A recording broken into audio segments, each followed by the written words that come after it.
ನಮ್ಮ ಜೊತೆಗೆ ಮಾಜಿ ಸಚಿವರಾಗಿರ್ತಕ್ಕಂಥ ಆರ್ ಬಿ ತಿಮ್ಮಪ್ಪ ಅವರು ಇದ್ದಾರೆ, ಮಾತಾಡ್ಸೋಣ. ಸರ್, ತಾವು ಕೂಡ ಸಿದ್ದರಾಮಯ್ಯ ಸರ್ಕಾರದಲ್ಲಿ ಸಚಿವರಾಗಿದ್ದಂಥವ್ರು. ಈ ಸಚಿವ ಸಂಪುಟದಲ್ಲಿ ನಿರೀಕ್ಷೆ ಇತ್ತು ತಮಗೂ ಕೂಡ ದಲಿತ ಎಡಗೈ ಸಮುದಾಯದಿಂದ ನಿಮಗೆ ಒಂದು ಅವಕಾಶ ಸಿಗ್ಬೋದು ಅನ್ನುವಂಥದ್ದು. ತಮಗೆ ಅವಕಾಶ ವಂಚಿತ ಆಗಿದೆ, ತಮಗೇನು ಅಸಮಾಧಾನ ಇದೆ, ಹೇಗೆ ಸರ್ ಅಂತ? ಸಹಜವಾಗಿ ಯಾವುದೇ ಕಾರಣಗಳಿಲ್ಲದೆ ನಾವು ಡ್ರಾಪ್ ಮಾಡಿದ್ದು ಸ್ವಲ್ಪ ನಮ್ಗೆ ಯಾಕಪ್ಪ ಈಗ ಮಾಡಿದರು, ನಮ್ಗೇನಾದರೂ ಹೇಳಬೇಕಾಗಿತ್ತು, ಏನು ತಪ್ಪಾಗಿದೆ ಅಂತ ಹೇಳಿದರೆ ಚೆನ್ನಾಗಿತ್ತು. ನಮ್ಮ ಸಮಾಜ ಮೊದಲೇ ಶಿಕ್ಷಣದಲ್ಲಿ ಇಲ್ಲ, ಆರ್ಥಿಕವಾಗಿ ಇಲ್ಲ, ನಮ್ಮ ನಾಯಕತ್ವದಲ್ಲಿ ನಾವು ಕೊರತೆ ಇದ್ದೀವಿ. ಇಲ್ಲೊಬ್ರು ನಾವು ಏನೋ ಒಂದು ಮಂತ್ರಿಯಾಗಿ 1 ವರ್ಷ 2 ವರ್ಷ ಕೆಲಸ ಮಾಡಿ ನಾಯಕತ್ವ ರೂಪಿಸ್ಕೊಂಡು 15-20 ವರ್ಷ ನಮ್ಗೆ ಟೈಮ್ ತೊಗೊಂಡು ಇಲ್ಲಿಗೆ ಬಂದು 89ರಾಗ ನಾವು ಎಮ್.ಎಲ್.ಎ. ಅದು ಇನ್ನೇನು ಸಮಾಜಕ್ಕೆ ಫ್ರೂಟ್ಫುಲ್. ನಾವೊಂದು ಬೆಳೆದ ನಂತರ ಒಂದು ಸಮಾಜ ಕ್ಷೇತ್ರಗಳಿಗೆ ಒಂದು ಹಣ್ಣು ಕೊಡ್ತಕ್ಕಂಥ ವ್ಯಕ್ತಿ ಅಥವಾ ನಾವು ಕೆಲಸ ಮಾಡ್ತಕ್ಕಂಥ ವ್ಯಕ್ತಿಗಳಾಗಿರ್ತೀವಿ. ಅದನ್ನೇ ನಾವು ಚಿವಿಟ್ ಹಾಕಿದರೆ ಇದು ಸಮಾಜ ಹಾಗೂ ನಮಗೂ ನೋವು ಆಗುತ್ತೆ.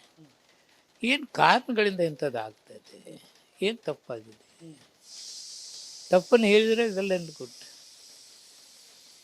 ಆದ್ದರಿಂದ ನಾವು ಇಷ್ಟೇ ಹೇಳಿಕ್ಕೆ ಇಷ್ಟಪಡ್ತಾ ಇದ್ದೀನಿ, ನಮ್ಮ ಕಾರ್ಯಕರ್ತರು, ನಮ್ಮ ಕ್ಷೇತ್ರದ ಕಾರ್ಯಕರ್ತರು ಹಾಗೂ ನನ್ನ ಸಮಾಜ ತಾವು ಯಾವ ರೀತಿ ನಡ್ಕೊಳ್ತೀರಿ ಆ ರೀತಿ ನಮ್ಮ ಮುಂದಿನ ಹೆಜ್ಜೆಗಳಿರ್ತದೆ. ಅದು ಪಕ್ಷದಲ್ಲಿ, ನಾವು ಹೊರಗಡೆ ಎಲ್ಲಿಲ್ಲ, ಪಕ್ಷದಲ್ಲೇ ನಮ್ಮ ಹೋರಾಟ, ಪಕ್ಷದಲ್ಲೇ ನಮ್ಮ ಕೇಳ್ತಕ್ಕಂಥದ್ದು, ಪಕ್ಷದಲ್ಲೇ ಇರ್ತಕ್ಕಂಥದ್ದು. ರಾಜೀನಾಮೆ ಗೀಜೀನಾಮೆ ಏನಿಲ್ಲ, ಪಕ್ಷದ ವೇದಿಕೆಯಲ್ಲಿ ಇವನ್ನೆಲ್ಲ ನಾವು ವಿಚಾರ ಮಾಡ್ತೇವೆ. ಯಾವ ಮಾನದಂಡದಲ್ಲಿ ತಮ್ಮನ್ನ ಕೈ ಬಿಟ್ರು ಅನ್ನೋಂಥದ್ದು ಯಾರಾದರೂ ಮಾತನಾಡಿದ್ರ ಅನ್ನೋಂಥದ್ದು ಸರ್? ನನಗೆ ಯಾರೂ ಮಾತಾಡಿಲ್ಲ, ಅದೇ ಬೇಜಾರಾದದ್ದು. ಎದಕ್ಕೆ ತೆಗೆದ್ರಪ್ಪ ಅನ್ನೋದು ನನಗೆ ಗೊತ್ತಿಲ್ಲ, ಅದಕ್ಕೆ ಬೇಜಾರಾಗಿದೆ. ನೋಡಿ, ಉತ್ತರ ಕರ್ನಾಟಕದಲ್ಲಿ, ಬಾಂಬೆ ಕರ್ನಾಟಕದಲ್ಲಿ ಯಾರಿಲ್ಲ, ಹೈದರಾಬಾದ್ ಕರ್ನಾಟಕದಲ್ಲಿ ಯಾರಿಲ್ಲ.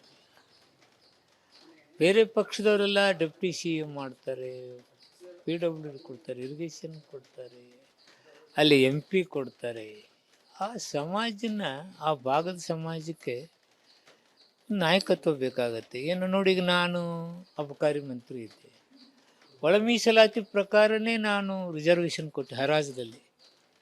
ಅವಾಗೆಲ್ಲೋ ಒಂದು ಕಡೆ ಎಲ್ಲೂ ನೋಡಲಾರ್ದ ವ್ಯಕ್ತಿಗಳು, ಆ ಅಂಗಡಿಗಳನ್ನೇ ಕಾಣಲಾರ್ದ ವ್ಯಕ್ತಿಗಳು, ಏನು ನನ್ನ ಬದುಕಿಗೆ ಒಂದು ಅಂಗಡಿ ಆಯ್ತು ಅಂತೈತಿ, ಅದಕ್ಕೆ ಒಳ ಮೀಸಲಾತಿ ಎದಕ್ಕೆ ಮಾಡಿದ್ದೀವಿ?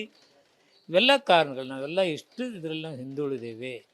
ಇಲ್ಲಿ ನೀವು ನಾಯಕರನ್ನು ಬೆಳೆಸಬೇಕು, ಪುಷ್ಟಿ ಕೊಡಬೇಕು. ಆ ಕೆಲಸ ಬಿಟ್ಟು ಚಿವುಟ್ ಹಾಕೋ ಕೆಲಸ ಆದರೆ ಯಾರಿಗೂ ನೋವು ಆಗೋದಿಲ್ಲ, ಸಮಾಜಕ್ಕೆ ನೋವು ಆಗೋದಿಲ್ಲ, ಹಾಗೆ ಆಗುತ್ತೆ. ಯಾರು ಷಡ್ಯಂತ್ರ ಮಾಡಿದ ಅನ್ನುವಂಥದ್ದು ಏನಾದ್ರು ಮಾಹಿತಿ ಇದೆ ಅಂತ ನಿಮಗೆ? ಯಾರು ಚಿವುಟ್ ಹಾಕಿದ್ದಾರೆ ಅದು ನಾವು ಇಲ್ಲಿ ನಿಮ್ಗೆ ಹೇಳೋಕ್ಕಾಗೋದಿಲ್ಲ. ನಾವು ನಮ್ಮ ಹೈಕಮಾಂಡ್, ನಮ್ಮ ಪಕ್ಷದಲ್ಲಿ ಚರ್ಚೆ ಮಾಡಿದೆ.